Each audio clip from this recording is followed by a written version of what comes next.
कोर्टानं निकाल दिलेला आहे आणि या संदर्भात ज्यांनी माझ्यावर आरोप केलेला आहे त्या प्रत्येकावर मी हक्कभंगाचा प्रस्ताव आजच सभागृहामध्ये आणणार आहे। संबंधितांच्यावर मी माझ्या बदनामीच्या संदर्भात केलेलं काम आहे त्या संदर्भात मी माझा बदनामीचा खटलाही दाखल करणार आहे, अब्रू नुकसान भरपाईचाही खटला दाखल करणार आहे आणि त्याच्यावर जी कारवाई मला अपेक्षित आहे करणं अपेक्षित आहे ती मी करणार आहे। विषय पुढे सुरू होती महिला निर्दोष मुक्त केल्यानंतर सुद्धा तुम्ही आता शिक्षा ऐकूनंतर त्या महिलेला त्रास सध्या देतात असा थेट आरोप संजय राऊत आणि विजय वडेट्टीवार। माझं म्हणणं हेच आहे की जयकुमार गोरेंनी त्रास दिला किंवा नाही दिला या संदर्भात पोलिसांनी चौकशी करावी। या संदर्भात जयकुमार गोरेनं काय केलं या संदर्भात चौकशी करावी। चौकशी करून जो कोण दोषी आहे मी असेल तर माझ्यावर आणि कोण असेल तर त्याच्यावर आणि जे काही खोटे कुभांड रचतायत जे खोटे या भानगडी करतायत त्यांच्यावर जे करतायत त्यांच्यावर कारवाई करणं अपेक्षित आहे, कारवाई करावी। मी तेच सांगतो की कोर्टानं निर्दोष मुक्तता केलेली आहे, मी कुठलेही फोटो पाठवले नाहीत आणि कोर्टापेक्षा मला वाटतं तुम्ही पण फार मोठे नाही आहे असं माझं म्हणणं आहे। त्यामुळे माझं म्हणणं एवढंच आहे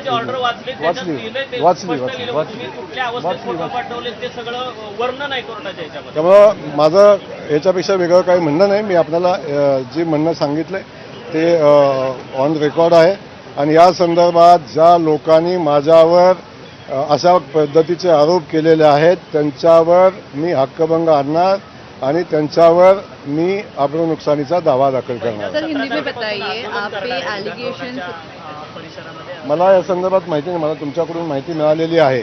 माझं तर म्हणणं आहे की असं काय घडलं असेल तर जो कोणी घडला असेल त्याच्यावर कारवाई केली पाहिजे, त्यांनी कोणी केलं असेल। प्रश्न असा आहे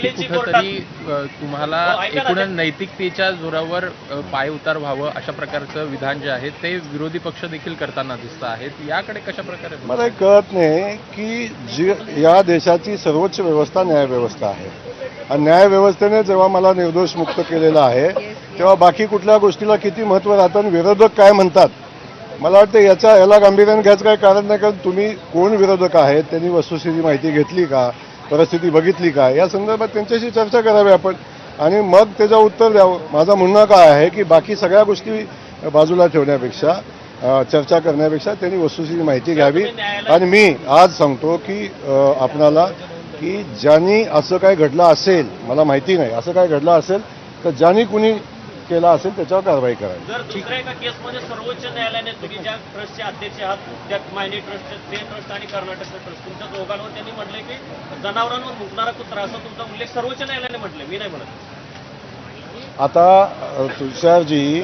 आपल्या जे माझा मोबाईल दिला